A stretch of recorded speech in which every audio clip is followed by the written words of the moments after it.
हर मुल्क अपनी करेंसी का चलन चाहता है, मगर हर मुल्क की इकोनॉमी एक ही करेंसी पर चलती है।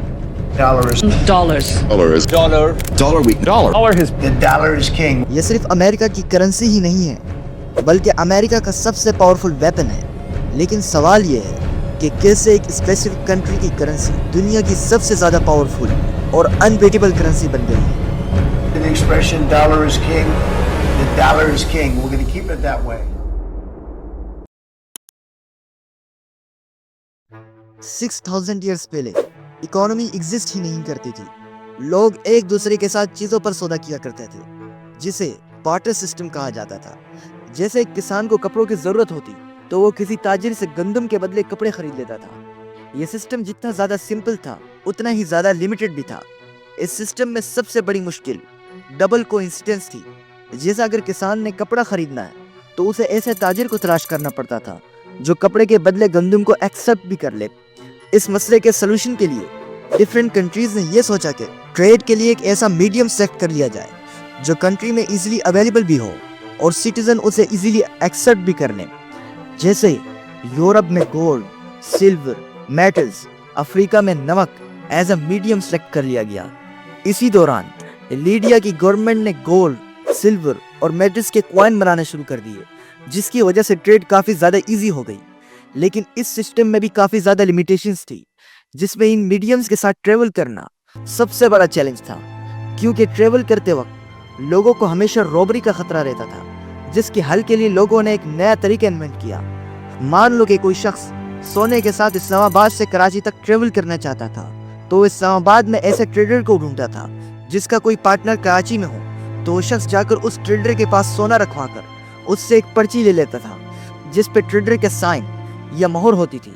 फिर वो कराची जाकर पर्ची पार्टनर के हवाले कर देता था और उससे एग्जैक्ट अमाउंट ऑफ गोल्ड ले लेता था। इस पीस ऑफ द पेपर को करेंसी कहा जाने लगा, जो गोल्ड या सिल्वर की स्पेसिफिक अमाउंट को रिप्रेजेंट कर रहा था। यह सिस्टम भी परफेक्ट नहीं था, क्योंकि इसमें फ्रॉड्स की रिपोर्ट आने लगी थी। इसी के चलते चाइना में वॉन यान लियान ने इसी सिस्टम को इम्प्रूव करके चाइना में बैंक खोल दिए, जो यही काम करने लगे, जिससे ये पूरा सिस्टम ट्रस्टेबल बन गया। लेकिन यूरोप में 12वीं सेंचुरी तक ऐसा कोई सिस्टम ही नहीं था।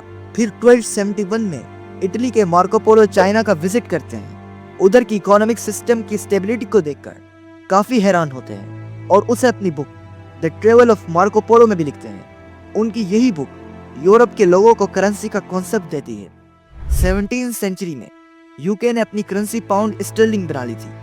यूके के रिसोर्सेज उस वक्त बढ़ते जा रहे थे, जिसकी वजह से वो पूरे वर्ल्ड में एक्सपोर्ट कर रहा था और उसकी करेंसी मजबूत होती जा रही थी। यूके ने अपनी करेंसी गोल्ड स्टैंडर्ड सिस्टम के अंडर रखी थी, जिसका मतलब ये था कि यूके उतने ही नोट छाप पाएगा जितना उसके पास गोल्ड होगा।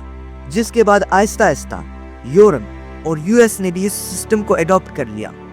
1914 में वर्ल्ड वॉर 1 स्टार्ट होती है, जिसमें यूके अलाइड पावर्स के साथ खड़ा था। लेकिन पाउंड स्टर्लिंग को इस वॉर की वजह से काफी ज्यादा नुकसान पहुंच रहा था। यहाँ तक कि यूके, जो अभी तक रिसोर्सेज को एक्सपोर्ट कर रहा था, अब दूसरे कंट्रीज से इंपोर्ट करने लगा था, जिसकी वजह से पाउंड स्टर्लिंग का डोमिनेंस कम होता जा रहा था। इसी दौरान एक करेंसी ऐसी भी थी जो दुनिया में अपना डोमिनेंस बढ़ाने की कोशिश कर रही थी। ये दौर था यूएस डॉलर का। वर्ल्ड वॉर 1 में अमेरिका न्यूट्रल था, जिसकी वजह से दूसरे कंट्रीज का तो काफी ज्यादा नुकसान हुआ था, लेकिन अमेरिका टोटली सेफ था। सिर्फ यही नहीं, अमेरिका ने अलाइड पावर्स को वेपन इंपोर्ट करना और कर्ज देना शुरू कर दिए थे, जिसने यूएस डॉलर को यूरोप में फैलाना शुरू कर दिया था। 1917 में अमेरिका ने वर्ल्ड वॉर 1 में अलाइड पावर्स का साथ दिया, लेकिन उस वक्त वर्ल्ड वॉर 1 आखिरी स्टेजेस में चल रही थी, जिसकी वजह से अमेरिका का ज्यादा नुकसान नहीं हुआ। वर्ल्ड वॉर 2 में भी अमेरिका ने यही स्ट्रेटजी इख्तियार की और यूरोप को वेपन सप्लाई और कर्ज देता रहा। यूएस डॉलर के सामने सिर्फ एक ही कॉम्पिटिटर था, पाउंड स्टर्लिंग। लेकिन वर्ल्ड वॉर 2 में पाउंड स्टर्लिंग को एक बड़ा धचका लगता है। पाउंड स्टर्लिंग के डोमिनेंस को कम करने के लिए जर्मनी ने मार्केट में fake pound sterling notes circulate कर दिए थे, जिसकी वजह से यूके को 134 मिलियन पाउंड्स का नुकसान हुआ। ये यूएस के लिए एक अच्छा मौका था, क्योंकि पूरे वर्ल्ड की इकोनॉमी कोलैप्स कर गई थी। लेकिन यूएस के पास काफी ज्यादा रिसोर्सेज थे। जुलाई 1944 को अमेरिका के न्यू हैम्पशायर स्टेट के शहर ब्रेटन वुड में 44 कंट्रीज के रिप्रेजेंटेटिव्स इकट्ठा होते हैं और एक नए फाइनेंशियल सिस्टम के बारे में मीटिंग शुरू होती है। इधर अमेरिका ये कहता है कि पूरी दुनिया की इकोनॉमी कोलैप्स कर गई है, लेकिन हमारे पास दुनिया का 70% गोल्ड है, तो आप लोग अपनी सारी ट्रेड डॉलर के अंदर शुरू कर दो और हम आपको ये गारंटी देते हैं कि आपको $35 के बदले 1 ऑन्स गोल्ड मिलेगा। जिसके बाद 44 कंट्रीज के रिप्रेजेंटेटिव्स इस बात को एक्सेप्ट कर लेते हैं, जिसकी वजह से कंट्रीज की करेंसी जो गोल्ड से बैक्ड थी अब डॉलर से बैक्ड होने लगी थी और डॉलर गोल्ड से। इसी मीटिंग में IMF और वर्ल्ड बैंक बनाए गए जो डॉलर में इन कंट्रीज को रीबिल्ड करने के लिए लोन दे रहे थे। ब्रेटन वुड ने अगले 25 सालों तक ग्लोबल ट्रेड को स्टेबलाइज किया, जिसकी वजह से डॉलर किंग बन गया और अमेरिका ग्लोबल इकोनॉमी का लीडर। लेकिन यूएस भी नहीं रुका और 1955 में सऊदी अरबिया को इस बात पर कन्विंस किया कि हम ऑयल एक्सट्रैक्ट करने में आपकी मदद करेंगे, लेकिन आप ये ऑयल डॉलर में बेचेंगे और किसी करेंसी में नहीं बेचेंगे। सऊदी अरबिया इस चीज़ को ईजिली मान लेता है, लेकिन फिर अमेरिका ने गोल्ड रिजर्व से ज़्यादा नोट छापने शुरू कर दिए, जो कि गोल्ड स्टैंडर्ड सिस्टम के खिलाफ थे।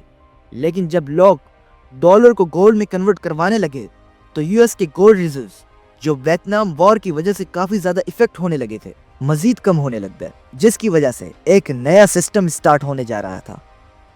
15 अगस्त 1971 को US president Richard Nixon dollar को गोल्ड स्टैंडर्ड सिस्टम से निकाल देते हैं, जिसका मतलब ये था कि डॉलर के बदले अब गोल्ड नहीं मिलेगा। I have directed Secretary Connally to suspend temporarily the convertibility of the dollar into gold or other reserve assets, except in amounts and conditions determined to be in the interest of monetary stability and in the best interest of the United States. इस announcement के बाद पूरा world shock हो जाता है, जिसकी वजह से इस इंसिडेंट को निक्सन शॉक कहा जाता है, क्योंकि वर्ल्ड इकोनॉमी यूएस डॉलर के बेस पर चल रही थी, लेकिन अब डॉलर सिर्फ फिएट करेंसी बन गया था। सऊदी अरबिया इस सिचुएशन से काफी ज्यादा परेशान हुआ था, तो वो अमेरिका के पास नेगोशिएट करने लग जाता है कि अब आगे क्या किया जाए। अमेरिका ये बताता है कि आप इसी तरह डॉलर में ऑयल बेचते रहो और जो डॉलर आपके पास आए उससे अपनी चीजों को यूएस से इंपोर्ट करवा लेना। सऊदी अरबिया के पास कोई और रास्ता तो था नहीं, तो वो ऐसा ही करता है और दूसरे कंट्रीज को ऑयल खरीदने के लिए डॉलर्स की जरूरत पड़ती है, जिसे आज के दिन पेट्रो डॉलर कहा जाता है। अमेरिका की इसी स्ट्रेटजी ने यूएस डॉलर को फिएट करेंसी होने के बावजूद पूरे वर्ल्ड में किंग बनाया हुआ है, और यही वजह है कि अमेरिका का पेट्रोल में इंटरेस्ट कहीं ज्यादा है।